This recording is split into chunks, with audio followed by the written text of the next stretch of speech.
please subscribe and don't forget to press the bell icon to get notified whenever we upload a new video.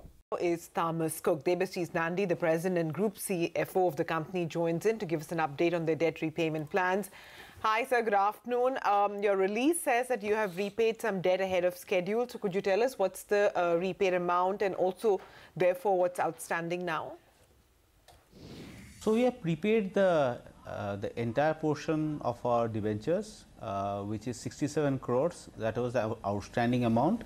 So we have prepaid the entire 67 crores, and as of now we have nothing left. So Thomas Cook, the standalone company, has no debt on his balance sheet. It's a completely debt-free company, as we are talking now, as we are speaking now.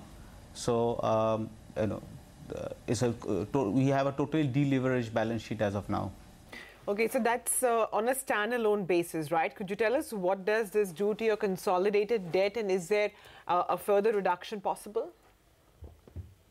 On a consolidated basis, we still have up to 240 odd crores of debt in the subsidiary balance sheets, most of which was taken for the purpose of acquisitions.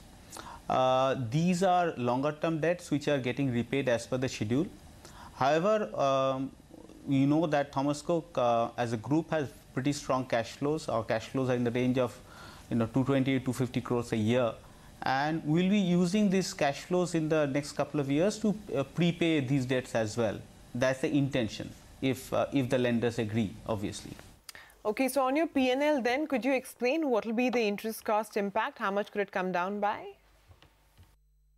So, you know that we did an OFS last year in November, and we have been using that proceeds of that to reduce our debt to zero.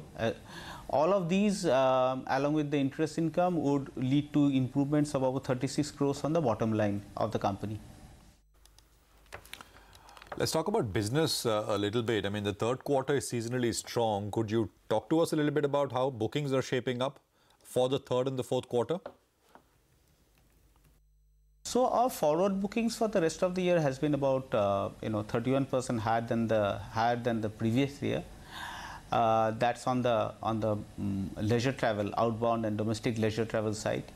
On the inbound side, the businesses normally starts towards the end of October. It's a seasonal business which starts in October and goes on until about April of the following year.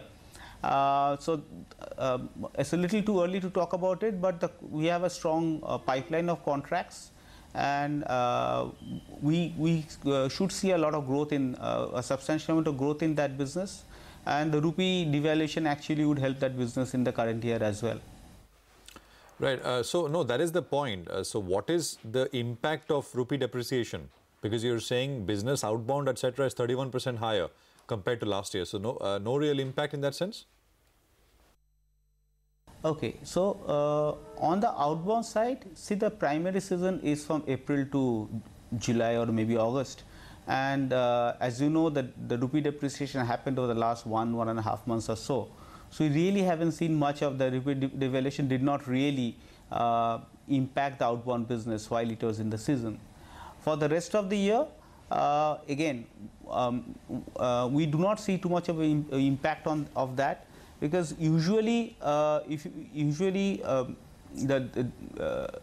depreciation doesn't have a longer depreciation of the currency does not have a long-term impact on the traveler's mind. It is there maybe for on the month in which it happens, but if it's a couple of months down the road, and in this case it is so, it doesn't leave a long-term impact.